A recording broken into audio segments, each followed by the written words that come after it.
Não sei como é que você chegou aqui hoje, mas a gente cantou uma música que falava assim: os que olham para ti vão ser renovados. Talvez você chegou aqui olhando para o seu problema, olhando para aquilo que prende a sua vida.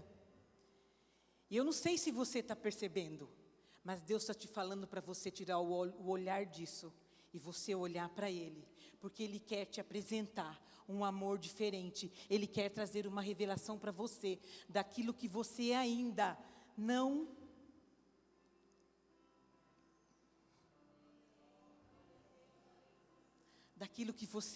entendeu.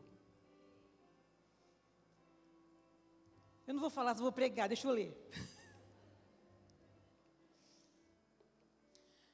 Já teve aqui vários spoilers, né, gente? Por causa que eu nem precisava falar mais nada. Né? A Marta já falou também do texto, um texto meu base, mas tudo bem, é Deus ligando as coisas. O meu tema é um tema diferente da Marta. Né? O meu tema é o amor furioso de Deus. E eu queria ler com você João 3, 16 e 17. Porque Deus amou o mundo de tal maneira. Deus amou o mundo de tal. Eu quero falar sobre tal maneira. Que deu seu Filho unigênito, para que todo aquele que nele crê, não pereça, mas tenha vida eterna. Porque Deus enviou o seu Filho ao mundo, não para que condenasse o mundo, mas para que o mundo fosse salvo por ele. Quanta coisa pode estar embutida nessa tal maneira de Deus? Muita coisa pode estar embutida nisso. Nós podemos chamar o amor de Deus de furioso, de apaixonado, de extravagante, de exagerado. É apenas uma forma de tentar explicar o inexprimível. O amor furioso que eu estou falando, ele está fazendo uma alusão à imensa vitalidade e força do Deus de Jesus em sua busca de união para conosco. A teologia, ela nos oferece um deslumbre sobre esse ministério.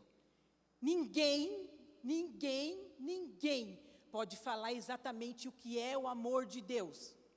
Ninguém. Porque nós somos humanos e Deus é amor.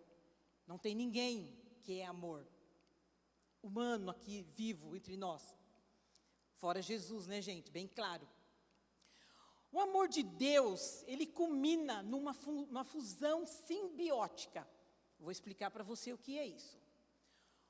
Uma fusão simbiótica é um termo que descreve um estado de interdependência profunda, onde a individualidade de dois indivíduos se funde. Duas pessoas se tornam uma. Ai, Silene, eu nunca vi uma coisa dessa. Claro que você já viu, e você conhece muito bem esse texto. Ele é tão importante que Paulo fala sobre ele. Gálatas 2. Já não sou mais eu quem vive, mas Cristo vive em mim. Essa é uma fusão simbiótica. Na Bíblia, da Bíblia de Jerusalém, ela tem uma nota de rodapé, que ela está escrita assim: pela fé, Cristo torna-se de certo modo o sujeito de todas as ações do cristão.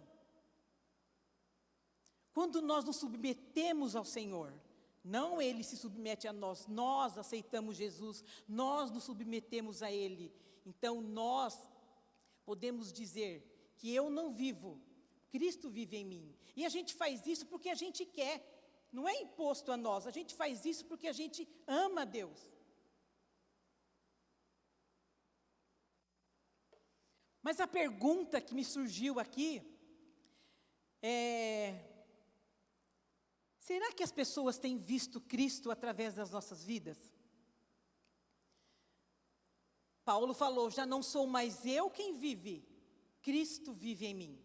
Então as minhas atitudes, ela tem que demonstrar que Cristo vive em mim. Sejamos francas, minhas irmãs.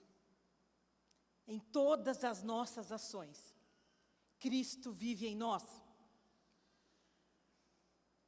Guarda essa pergunta para você e pensa nela. Efésios 3.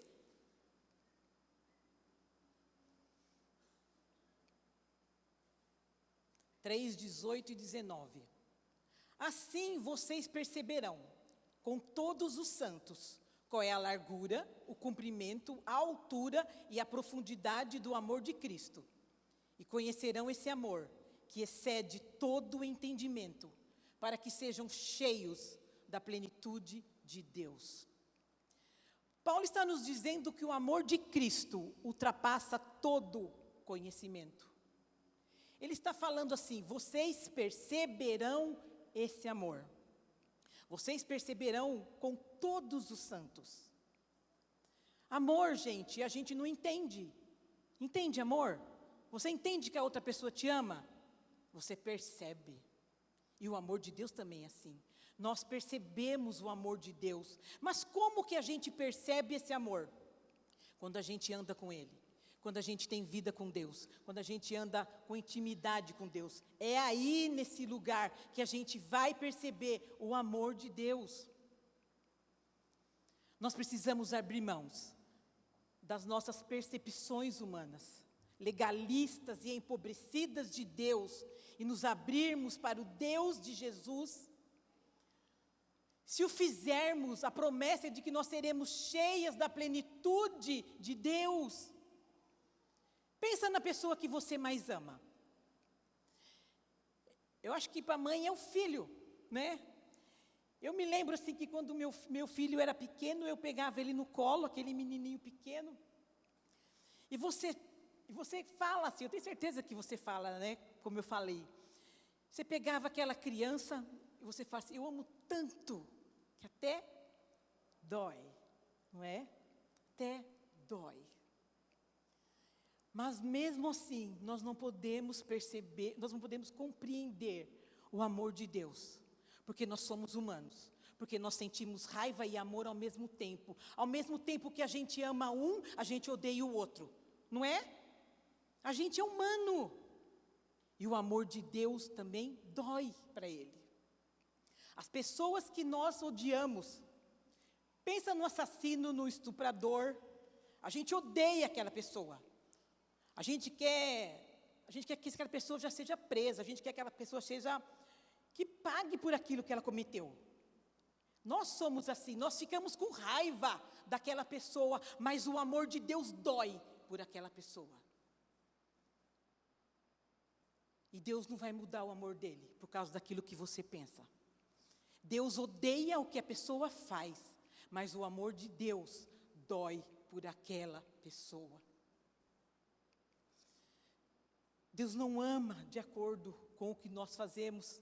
O amor dele não muda, o amor dele não conhece nenhuma sombra de variação ou mudança.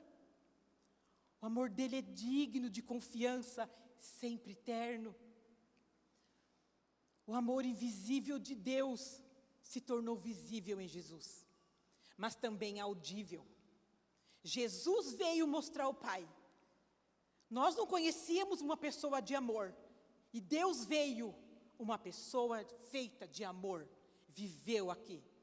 Veio mostrar o Pai, veio falar do Pai. Nós ouvimos e nós vimos.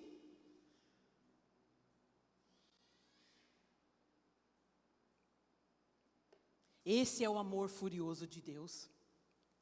Quando nós somos confrontadas com esse amor violento, que consome tudo que nós somos, consome os nossos medos, consome as nossas dúvidas. É sobre esse amor que eu estou falando. Deus amou o mundo de tal maneira, quando nós tínhamos apenas pecados para dar. A gente não tinha nada para dar para Deus. Nada. Gênesis 1, versículo 1 e 2. No princípio criou Deus os céus e a terra. A terra era sem forma e vazia.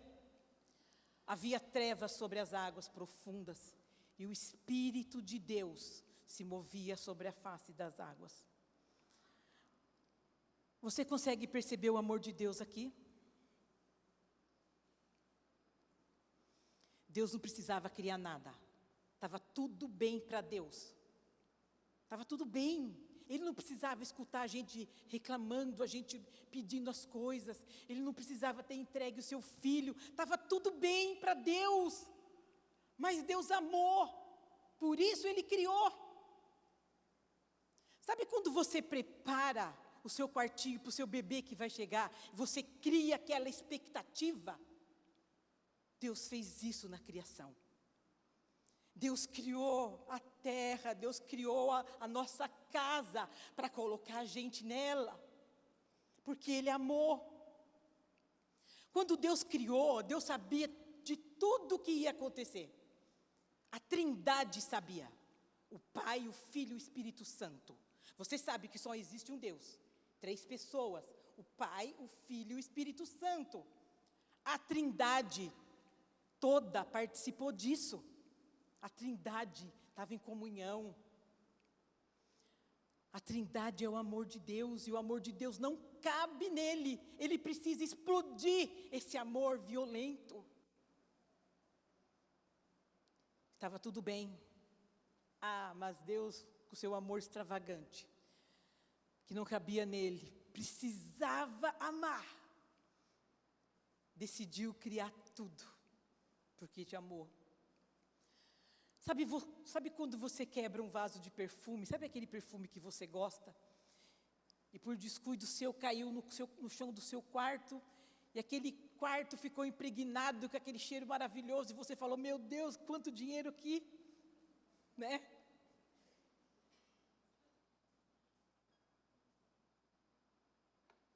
Jesus é o perfume dos céus, que foi quebrado na terra. Quando Ele foi quebrado, Ele impregnou a terra com seu amor, o cheiro do seu amor. E por isso Ele atrai toda pessoa para si. Jesus veio mostrar ao Pai. Antes nós éramos escravos do pecado, agora nós somos escravos da esperança. Amém? Deus, gente, nos ama absurdamente.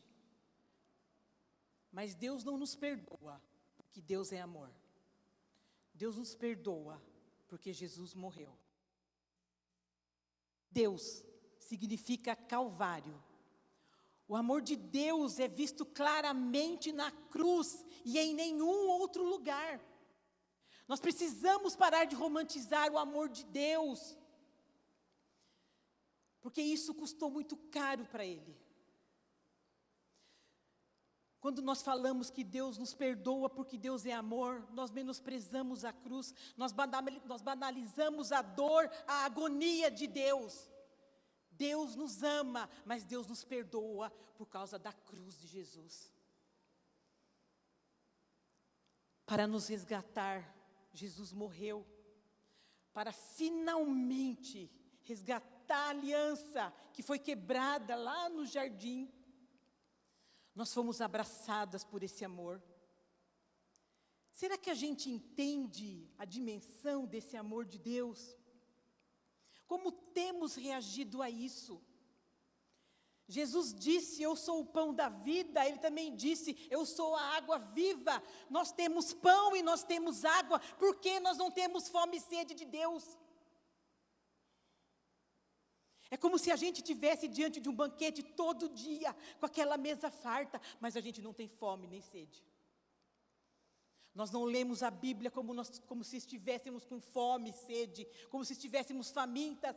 Nós não oramos como se estivéssemos famintas. Nós não adoramos a Deus como se estivéssemos famintas. Nós nos acostumamos com esse amor, com a novidade de Deus nos amar. O que era novidade, que Jesus morreu, nós nos acostumamos, e esse é o erro. O que era para ser novidade todo dia, não é mais. O que era para constranger, não constrange mais. O amor de Deus não nos constrange mais. A santidade de Deus não causa temor em nós.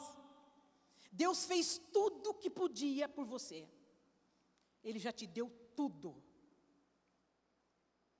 E o que nós estamos fazendo de volta para Ele? Há quantos anos você é cristã? E você está no mesmo nível ainda? Você estacionou, você não cresce mais. Que o nosso coração anseie por mais de Deus, que dediquemos nossa vida a Deus de verdade.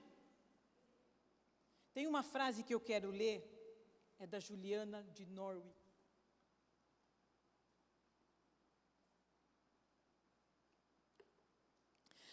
Você deve conhecer, porque tem uma música bem conhecida que fala sobre essa letra. Ela diz assim, é uma oração dessa mulher, ela era uma freira beneditina, que fala assim: Senhor, quebranta meu coração, fere meu coração com a ferida de fome por Ti, fere meu coração com a ferida de anelo por Ti, fere meu coração com a ferida de um coração contrito e quebrantado diante de Ti. Essa mulher entendeu que ela não amava Deus do jeito que ela deveria amar. Ela entendeu que o que Deus dava para ela e o que ela devolvia para Deus era muito pouco. Ela entendeu e ela quis, ela orou: Senhor, fere o meu coração com uma ferida de fome e de sede por Ti. Você teria coragem de orar isso? De orar para Deus ferir o seu coração com uma ferida que não sarasse por nada. Uma ferida que causasse em você fome e sede de Deus. Quero ler o último texto, é Cântico dos Cânticos.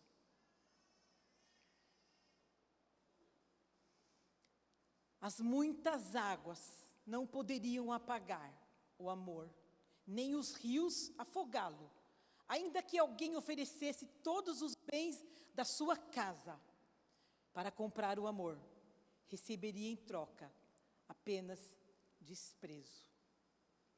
O livro do Cântico dos Cânticos, ele é um livro que a amada está escrevendo para o seu amado. A gente pode ler, que pode entender que também que é para marido e esposa, mas ele também é de Cristo para a sua noiva e da noiva para o seu noivo. Nesse versículo, a amada está falando para Deus assim: nada pode apagar esse amor na minha vida. Dinheiro nenhum pode apagar esse amor na minha vida.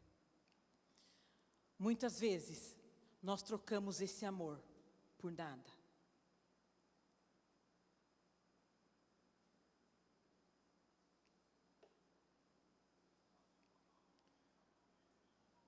Eva estava lá no jardim com Deus, vivia na plenitude de Deus, e ela trocou isso por nada, para ter uma individualidade, para conhecer o bem e o mal. Trocou a coisa mais preciosa do mundo por nada. Mas lá no jardim, antes da criação do mundo, Deus antes já sabia de tudo que ia acontecer. E Deus já sabia tudo que Ele ia fazer para resgatar. E lá no jardim ainda, Deus fala assim, que viria alguém e pisaria a cabeça da serpente. Deus já estava falando sobre Jesus. Deus já estava falando a promessa. E nós lemos no Velho Testamento, o Velho Testamento todo, Deus cuidando do povo, Deus, como a Marta disse, Deus cuidando, puxando o povo com laços de amor, e o povo se voltava contra Deus, porque nós somos assim. Você pode falar, mas aquele povo, mas você também faz. A gente também troca Deus pelas coisas. Mas o Velho Testamento, ele está o tempo todo falando do amor de Deus. Ele está entre as linhas ali falando do amor de Deus. Ele está apontando para Jesus. E quando Jesus vem, que o verbo se tornou carne. Deus se tornou homem. O homem Deus, o amor. Sabe por que Jesus nos atrai? Porque Ele é a única pessoa que é amor. Não tem outra pessoa na terra que é amor. Jesus é humano e é amor. E Jesus veio e pagou o preço por você. Depois Jesus subiu aos céus e Ele falou assim: você não vai ficar sozinha. Meu nome é Emanuel, Deus conosco, Deus com você todo dia. E Ele está com você todo dia. E quando Ele subiu aos céus, Ele falou assim, mas vai vir a promessa, vai vir o Espírito Santo. E o Espírito Santo veio no dia de Pentecostes. E Ele que faz o absurdo de trazer Deus para morar dentro de você. A gente não entende com a nossa mente. A gente crê. Como que um Deus infinito, sem fim, sem começo, sem meio, sem fim, mora dentro de nós? Gente, é obra do Espírito Santo. E esse Deus que habita dentro de você, Ele está com você todos os dias. E Ele fala para você, para de crer nas coisas que você está crendo a seu respeito. Eu sei os pensamentos que eu tenho para você. Para de pensar naquilo que você acha que você é. Começa a ler minha palavra e você vai descobrir quem você é lá. Não é na novela, não é na série de TV. Isso é para divertimento, não é para a gente crer, gente. A gente tem que crer na palavra de Deus. Fica de pé comigo, por favor.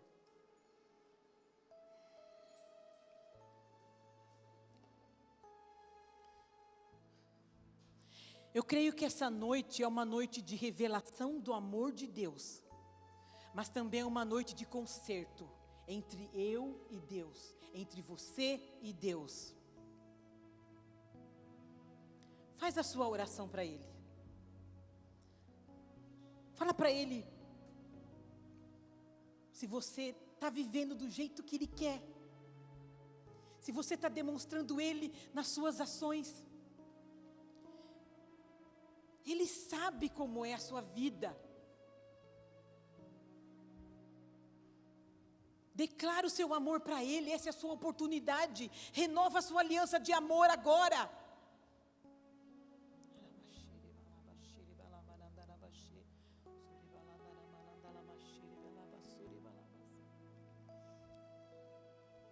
Se você quiser, faz essa oração para Ele ferir o seu coração. Seja ousada. Entre no novo de Deus com ousadia.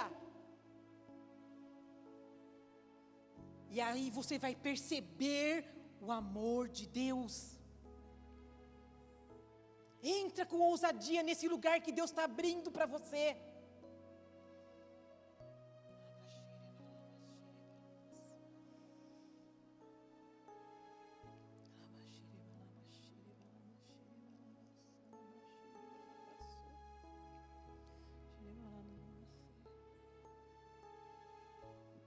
Pai, nos perdoa, Senhor,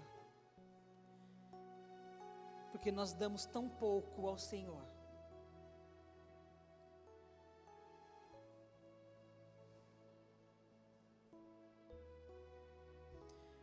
Ah, Pai, o Senhor nos amou tanto. O Senhor deu tudo que o Senhor tinha por nós. Nós não precisamos de mais nada, porque tudo vem do Senhor. Pai, que o Teu amor volte a nos constranger. Oh, Jesus, nos constrange de novo. Com a cruz, nos constrange de novo com o Teu amor, Senhor. Pai, fere o nosso coração.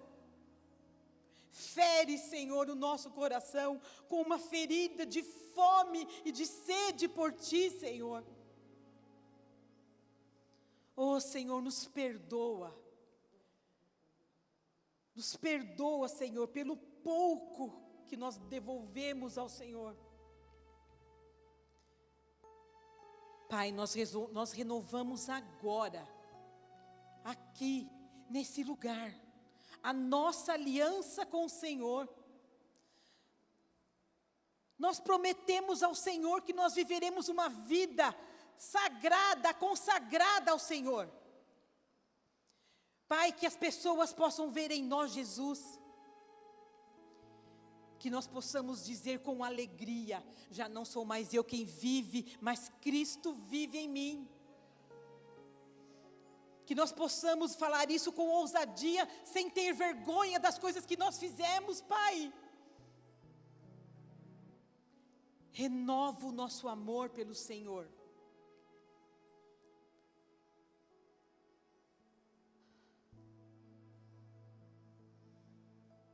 Nós nos consagramos a Ti, Jesus, como na primeira vez.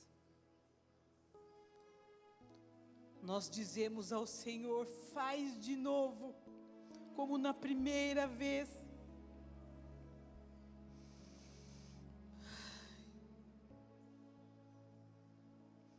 Nos faz mulheres melhores, Senhor. Nos faz filhas melhores, Senhor. Que o Teu Espírito Santo nos capacite a andarmos uma vida santa e agradável ao Senhor, em nome de Jesus. Amém, amém. Aplauda o Senhor, amém.